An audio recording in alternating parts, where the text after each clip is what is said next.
Imagine waking up one day and realizing everything you've ever known, your memories, your experiences, even your deepest emotions, might not be real.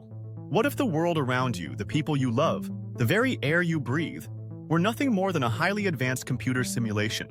It sounds like science fiction, but some of the greatest minds in philosophy and science take this idea very seriously. The question isn't new. The idea that reality might be an illusion goes back thousands of years. Plato's Allegory of the Cave, written over 2,000 years ago, describes prisoners who have spent their entire lives chained inside a dark cave, watching shadows on a wall. To them, these shadows are reality.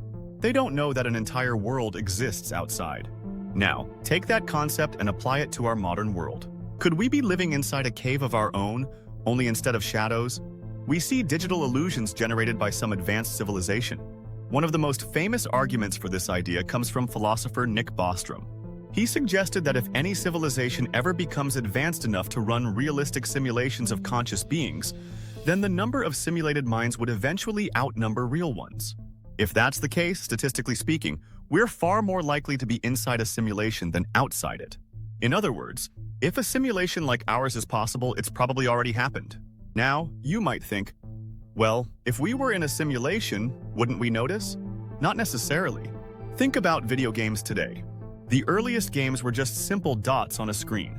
Now, we have virtual reality so realistic that it can trick our senses. Imagine where we'll be in 100 years, 1,000 years, 1,000,000 years. A civilization that far ahead of us could create a simulation so flawless that the people inside it, us, would never know the difference. But let's step away from the abstract for a second and consider real-world evidence. Scientists have found odd glitches in the universe that seem strangely similar to the way a video game or simulation might function. For example, physics operates under a strict set of rules, much like a computer program.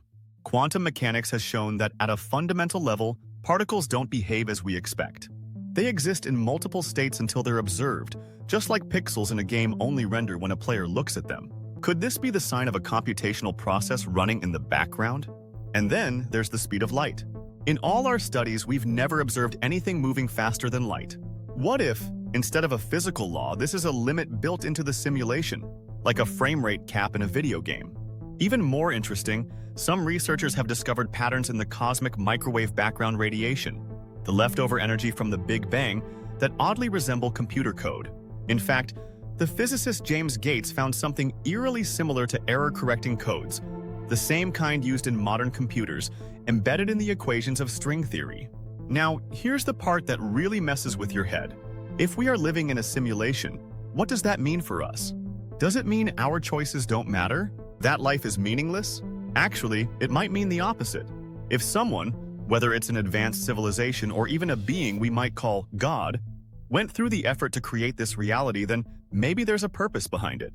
Maybe we're here to learn, to evolve, to experience something beyond our understanding.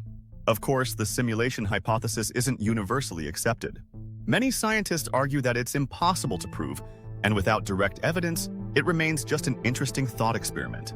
But whether or not we're in a simulation, the question itself forces us to think deeper about our existence. It reminds us that reality might not be as straightforward as it seems, and that alone makes it worth exploring. So, what do you think? Are we living in a digital illusion, or is this reality as real as it gets? Let me know in the comments. And if you enjoy thinking about big ideas like this, make sure to subscribe. There's a lot more to explore, and I'd love to have you along for the journey.